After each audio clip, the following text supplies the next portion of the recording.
Hey, what's up everyone? Hope everyone's having a fantastic day. Today's video is how I eat 20 servings of fruits and greens with intermittent fasting.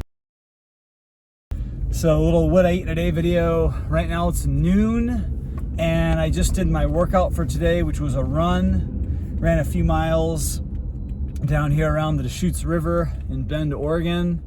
So hope everyone's having a great day. Heading back to get to work, gonna get cleaned up, and I'll be breaking my fast around 1 p.m., which is typical. So if you're new to my channel, I practice a high raw plant-based diet, intermittent fasting, and fitness. That's what my channel is all about. So make sure you subscribe and check out some of my playlists. But yeah, just gonna be a pretty simple video today. It's a little chilly outside, so I bundled up a bit. It was around 40 degrees and windy.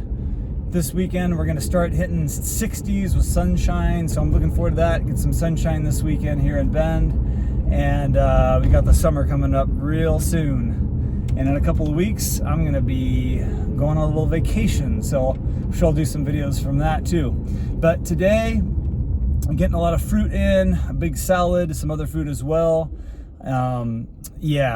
My intermittent fasting window, if you're new, it's typically 1 p.m. to 7 p.m. give or take. So I'm fasting for at least usually 18 hours a day with a 6-hour eating window. And this is how I get 20 servings of fruit and greens in that 6 hours and feeling good. So get home, get cleaned up, and I'll show you what I'll be having for my first meal.